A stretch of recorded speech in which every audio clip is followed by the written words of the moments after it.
வணக்கம் தீபிகா. அதாவது பாத்தீங்கன்னா ராமராஜ் மற்றும் அன்புமணி இடையே பல்வேறு சர்ச்சைகள் எழுந்த நிலையில பலரும் வந்து தைலாபுரம் தோட்டத்துல, திண்டிவனம் தைலாபுரம் தோட்டத்துல மருத்துவர் டாக்டர் ராமதாஸ் அவர்களை நாள்தோறும் வந்து பல மூத்த நிர்வாகிகள் சந்தித்து வந்த நிலையில கடந்த 2 தினங்களுக்கு முன்பும் அதற்கு பிறகும் பல முக்கிய நிர்வாகிகள் சந்தித்த நிலையில் ஆடிட்டர் குருமூர்த்தியும் முன்னாள் மேயருமான சைதை துரைசாமியும் அவரை வந்து சந்தித்து நீண்ட நேரமாக பேசினார். அன்று வந்து பாத்தீங்கன்னா அன்புமணி ராமதாஸ் தைலாபுரம் தோட்டத்திற்கு வந்திருந்தார். தொடர்ந்து ஒரு 45 மணி நேரம் வந்து தைலாபுரம் தோட்டத்தில் உள்ள இருந்தவர் சைதை துரைசாமியும் மற்றும் ஆடிட்டர் குருமூர்த்தியை பார்த்து அவர் உடனே வந்து புதுச்சேரி வழியாக சென்னை புறப்பட்டு சென்றார்.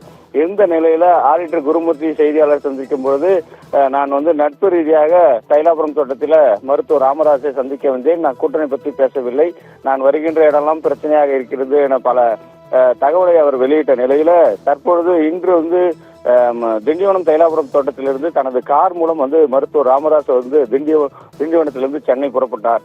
புறப்பட்ட வழியில் செய்தியாளர் மறுத்து காரிலிருந்து அவர் செய்தியாளர் மறுத்து கேள்வி கேட்டதற்கு அவர் வந்து தற்பொழுது உடல்நிலைக்காக நான் சென்னை மருத்துவ பார்ப்பதற்காக செல்லவில்லை, தனது பேர பிள்ளைகளை பேத்திகளையும் உறவுகளை சந்திப்பதாக சென்னை செல்கிறேன், 3 நாள் அங்கு சென்னையில வந்து அவர் அங்கு தங்கி அவர் அங்கு இருக்கிறதாக வந்து தகவல் வெளியாகி இருக்கிறது.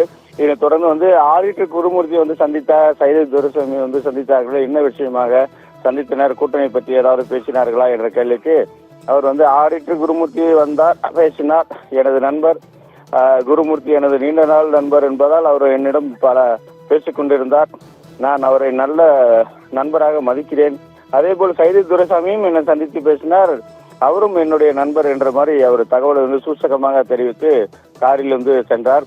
இப்பொழுது நம்ம இது பார்க்கும்பொழுது பாத்தீங்கன்னா சைதை துரைசாமி வந்து ஆடிட்டர் குருமூர்த்தியும் வந்து பாஜக சார்பில் வந்து அமித்ஷா வந்து மதுரைக்கு வர இருப்பதால் அவரை வந்து சந்தித்து அந்த அழைப்பு விடுத்ததாக தெரிய இருந்த நிலையில தற்பொழுது வந்து அவர் வந்து நண்பருக்கு அப்படின்ற முறையில வந்து சந்தித்ததாக கூறப்பட்ட நிலையில தற்பொழுது ஒரு சென்னை புறப்பட்டு சென்றிருக்கார்.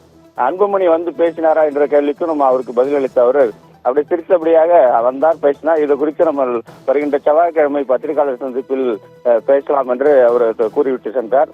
இதனைத் தொடர்ந்து தற்பொழுது வந்து பாத்தீங்கன்னா இப்ப ஒரு சென்னை புறப்பட்டு சென்றிருக்கு. அன்புமணிக்கும் இவருக்கும் ராமதாஸுக்கும் சமரசம் ஏற்பட்டதே என கூறலாம் தீபிகா.